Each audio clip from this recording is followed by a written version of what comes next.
ജാർഖണ്ഡിൽ ഒരു ആശുപത്രിയിൽ നഴ്സായിരുന്ന രത്നമ്മ കാണുമ്പോൾ ഹൃദ്രോഗം മൂർച്ഛിച്ച് അവശനായി സുകുമാരക്കുറുപ്പ്.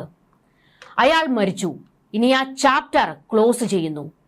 സുകുമാരക്കുറുപ്പ് മരണപ്പെട്ടുവെന്ന് ഉറപ്പിച്ച് പോലീസ്. ക്രൈംബ്രാഞ്ച് മേധാവിക്ക് ഉടൻ റിപ്പോർട്ട് സമർപ്പിക്കും. കുറുപ്പിനെ കണ്ടുവെന്ന് അവകാശപ്പെടുന്ന രത്നമ്മയുടെ ഈ ഊഹാപോഹം അടിസ്ഥാനമാക്കിയാണ് ക്രൈംബ്രാഞ്ച് കേസ് അവസാനിപ്പിക്കുന്നത്. എന്നാൽ വീണ്ടും ചോദ്യങ്ങൾ. സുകുമാരക്കുറുപ്പ് എവിടെ വെച്ചു മരിച്ചു? എങ്ങനെ? എപ്പോൾ? കുറുപ്പ് മരിച്ചെങ്കിൽ സംസ്കാര ചടങ്ങുകൾ കഴിഞ്ഞു? എവിടെ വെച്ച് സംസ്കരിച്ചു? ആരുടെ കൂടെ ഉണ്ടായിരുന്നു ഇക്കാലം വരെയും സുകുമാരക്കുറുപ്പ്? തുടങ്ങി ചോദ്യങ്ങൾ ഒരുപാടാണ്. എന്നാൽ ഈ ചോദ്യങ്ങൾക്കൊന്നും ഉത്തരമില്ലാതെയാണ് പോലീസ് ഫയൽ ക്ലോസ് ചെയ്യുന്നത്. മരിച്ചു എന്ന് തെളിയിക്കുന്ന മരണ സർട്ടിഫിക്കറ്റോ കൃത്യമായ തെളിവുകളോ ശാസ്ത്രീയമായ മറ്റ് കണ്ടെത്തലുകളോ ഒന്നും തന്നെയില്ല. ഇതോടെ കേരള പോലീസിന് എക്കാലത്തും നാണക്കേടായി മാറുന്ന കേസായി സുകുമാരക്കുറുപ്പ്. നീ ആരാടാ സുകുമാരക്കുറുപ്പോ? കേരളത്തിലെ ഒരു സ്ഥിരം ഡയലോഗാണിത്. കുറുപ്പ് ജഗജില്ലി തന്നെ. പോലീസിനെ വട്ടം കറക്കിയ വേന്ദ്രൻ.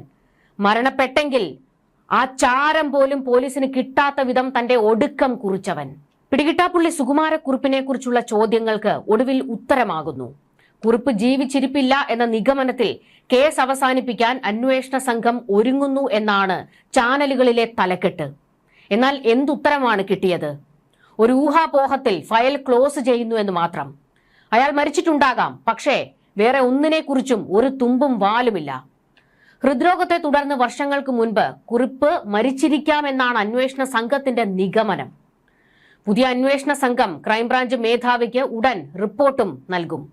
ഉന്നത ആലോചനയ്ക്ക് ശേഷമാകും അന്വേഷണം അവസാനിപ്പിക്കാൻ തീരുമാനമാകാത്ത കേസുകൾ തീർപ്പാക്കുന്നതിന്റെ ഭാഗമായി 3 മാസം മുൻപാണ് സുകുമാരക്കുറുപ്പിന്റെ ഫയൽ പോലീസ് വീണ്ടും തുറന്നത്. സുകുമാരക്കുറുപ്പിനെ കണ്ടു എന്ന് പറഞ്ഞ ആലപ്പുഴ സ്വദേശി രത്നമ്മയടക്കം ചില സാക്ഷികളുടെ മൊഴി അന്വേഷണ സംഘം എടുത്തിട്ടുണ്ട്. തുടർന്നാണ് ഈ കേസിൽ തുടർ നടപടി വേണ്ട എന്ന നിഗമനത്തിലെത്തിയത്. കൊലയ്ക്ക് ശേഷം സ്ഥലം വിട്ട കുറുപ്പിനെ കണ്ട ഏക മലയാളി ജാർഖണ്ഡിൽ നഴ്സായിരുന്ന രത്നമ്മയായിരുന്നു. ആ സമയത്ത് ഹൃദ്രോഗിയായിരുന്നു സുകുമാരക്കുറുപ്പ് എന്നാണ് വെളിപ്പെടുത്തൽ. രത്നമ്മ കുറുപ്പിനെ കണ്ടു എന്ന് പറയുന്ന സമയത്ത് അയാളുടെ പ്രായവും രോഗവും വെച്ച് നോക്കിയാൽ ഇത്രയും കാലം അയാൾ ജീവിച്ചിരിക്കാൻ സാധ്യത വളരെ കുറവാണ് എന്ന വിലയിരുത്തലിലാണ് അന്വേഷണ സംഘം. തുടർന്നാണ് ഇനി കേസിൽ തുടർ നടപടി വേണ്ട എന്ന നിഗമനത്തിൽ എത്തിയിരിക്കുന്നത്. കുറുപ്പിന്റെ ഭാര്യ ഉൾപ്പെടെയുള്ള ഉറ്റ ബന്ധുക്കളെ കേന്ദ്രീകരിച്ച് അടുത്തിടെ നടത്തിയ അന്വേഷണത്തിലും അവർക്ക് കുറുപ്പുമായി നിലവിൽ യാതൊരു ബന്ധവുമില്ല എന്ന് വ്യക്തമായിരുന്നു. മരണപ്പെട്ടു എന്നുറപ്പിക്കുന്ന ഒരു രേഖയും കൈവശമില്ലെങ്കിലും ഇനി ജീവിച്ചിരിക്കാൻ വഴിയില്ല എന്ന നിഗമനത്തിൽ കുറുപ്പ് ജീവനോടെ ഇല്ല എന്ന് ഉറപ്പിക്കുകയാണ് പോലീസ്. കേസ് അന്വേഷിച്ച ഉദ്യോഗസ്ഥരുടെ ഒരു മാനസികാവസ്ഥ എന്തായിരിക്കും? ഉത്തരം കിട്ടാതെ ചുവപ്പ് നാടയിൽ ഒടുക്കുന്നു. പോലീസുകാരുടെ ചില അനുഭവങ്ങൾ കേട്ടിട്ടില്ലേ? ഒരു കുറ്റവാളി പോലീസിനെ ഇട്ട് വട്ടം കറക്കുമ്പോൾ ഉദ്യോഗസ്ഥർക്ക് ആവേശം കൂടും. അയാളെ കണ്ടെത്താനുള്ള ഒരു ത്വര. ഒരു കേസിനകത്തേക്ക് ഇറങ്ങി ചെന്നു കഴിഞ്ഞാൽ അതിന്റെ അന്ത്യം കാണാതെ മനസ്സടങ്ങില്ല. കുറ്റവാളിയെ കിട്ടാതെ വരുമ്പോൾ ഈഗോ ഇളകും. അവനെ പിടിച്ചേ അടങ്ങൂ എന്ന വെറി വരും. എന്നാൽ കുറുപ്പിനെ തേടി ഇറങ്ങിയ ഉദ്യോഗസ്ഥർ കേസ് ക്ലോസ് ചെയ്താലും അസ്വസ്ഥരായിരിക്കും. വെറും ഊഹാപോഹത്തിന്റെ അടിസ്ഥാനത്തിൽ അന്വേഷണം അവസാനിപ്പിക്കാൻ ക്രൈംബ്രാഞ്ച് തീരുമാനിച്ചതോടെ ജയിച്ചു കയറിയത് സാക്ഷാൽ സുകുമാരക്കുറുപ്പ് തന്നെയാണ്. ആ പിടികിട്ടാപ്പുള്ളിക്ക് എന്താണ് സംഭവിച്ചത് എന്നറിയാൻ കേരളവും ആകാംക്ഷയോടെയാണ് കാത്തിരിക്കുന്നത്. 4.5 പതിറ്റാണ്ട് കാലം കേരള പോലീസിനെയും ക്രൈംബ്രാഞ്ചിനെയും ഒന്നാകെ കുഴക്കിയ സമർത്ഥനായ ഒരു കുറ്റവാളി. രാജ്യത്തിന്റെ നിയമവ്യവസ്ഥയെയും അന്വേഷണ ഏജൻസികളെയും ഒരുപോലെ തോൽപ്പിച്ച സുകുമാരക്കുറുപ്പിന്റെ കഥ അത് സിനിമയെ വെല്ലുന്നതാണ്. മാവേലിക്കര കോടതിയിലെ ലോങ് പെൻഡിംഗ് കേസ് ലിസ്റ്റിലുള്ള ഈ അപൂർവ കേസ് അന്വേഷണം അവസാനിപ്പിച്ച് ക്രൈംബ്രാഞ്ച് അന്തിമ റിപ്പോർട്ട് നൽകുന്നതോടെ കോടതി രേഖകളിൽ നിന്നും ഔദ്യോഗികമായി ഇല്ലാതാകും.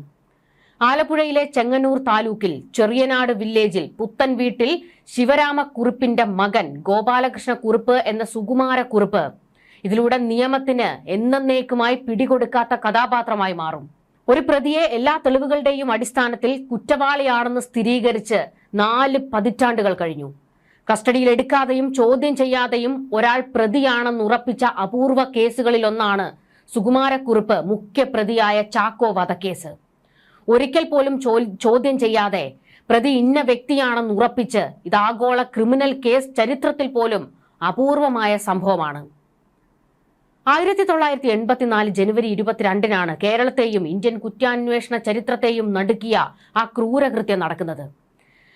ഗൾഫിൽ ജോലി ഉണ്ടായിരുന്ന സുകുമാരക്കുറുപ്പ് തന്റെ പേരിലുള്ള 8 ലക്ഷത്തോളം രൂപയുടെ ഇൻഷുറൻസ് തുക തട്ടിയെടുക്കാൻ താൻ മരിച്ചു എന്ന് വരുത്തി തീർക്കാൻ പദ്ധതിയിടുകയായിരുന്നു. ഇതിനായി സ്വന്തം രൂപസാദൃശ്യമുള്ള ചാക്കോ എന്ന ഫിലിം റെപ്രസെന്റേറ്റീവിനെ കാറിൽ കയറ്റി മദ്യം നൽകി ബോധം കെടുത്തി കഴുത്ത് ഞെരിച്ചു കൊലപ്പെടുത്തി. എന്നാൽ വിരലടയാളങ്ങളും പോസ്റ്റ്മോർട്ടം റിപ്പോർട്ടും പരിശോധിച്ച പോലീസ് മരിച്ചത് യഥാർത്ഥ കുറുപ്പല്ല എന്ന് കണ്ടെത്തി. തുടർന്ന് കേസിലെ കൂട്ടാളികളായ ഭാസ്കരപിള്ള ഉൾപ്പെടെയുള്ളവരെ പോലീസ് അറസ്റ്റ് ചെയ്തുവെങ്കിലും പ്രധാന സൂത്രധാരനായ സുകുമാരക്കുറുപ്പ് അന്തരീക്ഷത്തിൽ അലിഞ്ഞതുപോലെ അങ്ങ് അപ്രത്യക്ഷനായി. അന്നത്തെ ലോക്കൽ പോലീസും പിന്നീട് വന്ന അതിസമർത്ഥരായ ക്രൈംബ്രാഞ്ച് ഉദ്യോഗസ്ഥരും പഠിച്ച പണി 18 നോക്കിയിട്ടും കുറുപ്പിന്റെ ഒരു തരിമ്പ് പോലും കണ്ടെത്താൻ സാധിച്ചില്ല.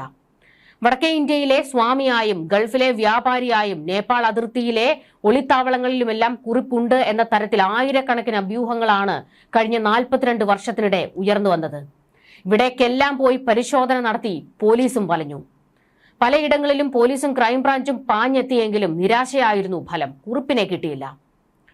ഇപ്പോൾ 4 പതിറ്റാണ്ടിന് ശേഷം അയാൾ ഹൃദ്രോഗിയായിരുന്നു, അതുകൊണ്ട് മരിച്ചിട്ടുണ്ടാകും എന്ന ലളിതമായ ന്യായീകരണം പറഞ്ഞ് അന്വേഷണം അവസാനിപ്പിക്കുമ്പോൾ അതൊരു തോൽവി സമ്മതിക്കലാണ്.